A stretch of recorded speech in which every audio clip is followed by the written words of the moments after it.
मैंने आपके लिए बहुत काम किया है, तो स्वाभाविक रूप से मैं भी अपना भावनात्मक बातें कहूंगा। मैंने कभी किसी को न मेरे यहाँ आने से रोका है, न कभी किसी के काम को मैंने मना किया है। हम लोग सब भारतीय हैं, हम लोग बिहार के लोग हैं और बिहार की संस्कृति अलग है। मेरे ही समाज के 100% वोट मुझे मिल गए होंगे क्या? नहीं मिल सकता। वो 1 वोट और 2 वोट पर्सनल बातों पे नहीं जाइए। बात होती है हमेशा एक मेजॉरिटी, साइजेबल वोट, एक फर्क लाने वाला वोट। मैं उसकी बात कर रहा हूं और वो आप भी जानते हैं, सब कोई जानता है किसको कितना मिला है। बात वो खत्म हुई। सीतामढ़ी के सारे मतदाताओं को मैं धन्यवाद तो देता ही हूं, लेकिन जिन लोगों ने, जिनसे मैं बहुत ज्यादा उम्मीद भी कर रहा था और जिन लोगों के लिए मैंने बहुत ज्यादा काम भी किया था, उन लोगों ने उतना समर्थन मुझे नहीं दिया जितना मैं उम्मीद कर रहा था। ये मैंने निश्चित रूप से कही थी और वो आज भी मैं कह रहा हूं कि उनका समर्थन मुझे नहीं मिला और वो नहीं मिलने के कारण निश्चित रूप से मैं मर्माहत हूं। क्योंकि अगर कोई, आप किसी जनप्रतिनिधि को निर्वाचित करते हैं और बहुत उम्मीद उनसे रखते हैं कि यह आदमी बहुत काम हमारे क्षेत्र में कराएगा और किसी कारण से वो नहीं कराता है, नहीं करा पाता है और आप उससे नाराज होते हैं, नाराजगी आपकी होती है, तो निश्चित रूप से देखा गया है कि सब कोई नाराजगी व्यक्त करता है। उस प्रतिनिधि के संबंध में नाराजगी व्यक्त करता है कि हम लोगों ने क्या उम्मीद से इनको जिताया था, ये कभी दिखाई भी नहीं दिए, इन्होंने कुछ काम नहीं किया, वगैरह वगैरह वगैरह। तो आप भी आजाद हैं उस तरह की बात बोलने को किसी के बारे में। तो स्वाभाविक रूप से मैं अगर चुनाव में, अगर मैं उम्मीद कर रहा हूं कि आप मुझे समर्थन देंगे, मैंने आपके लिए बहुत काम किया है, तो स्वाभाविक रूप से मैं भी अपना भावनात्मक बातें कहूंगा।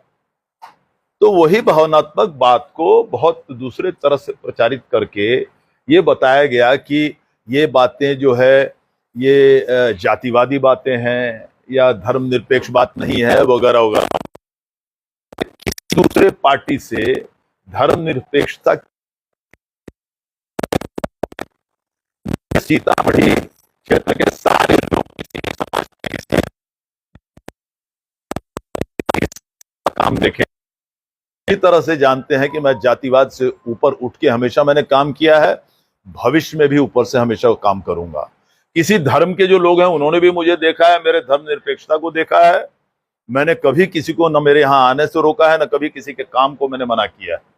वो लोगों ने भी देखा है कि मैं पूरी तरह से धर्मनिरपेक्ष हूं और इसलिए हूं, तभी मैं उम्मीद करता था कि हाँ, मुझे जरा इन लोगों के भी ज्यादा समर्थन मिलेंगे।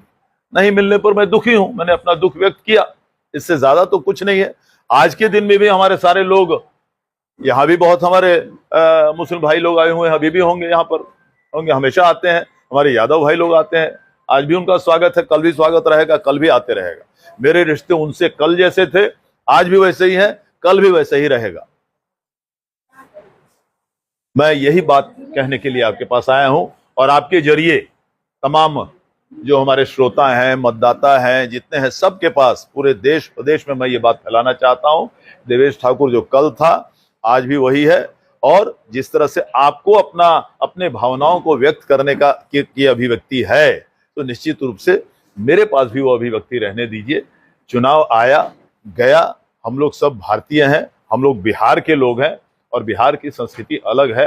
ये बीच में जो संस्कृति, आखिर क्या बीच में किस तरह की बातें होती थी पूरे बिहार में सब कोई जानता है, मैं उतर नहीं जाना चाहता, इसलिए कि मैं इसको राजनीतिक प्रेस कॉन्फ्रेंस नहीं बनाना चाहता।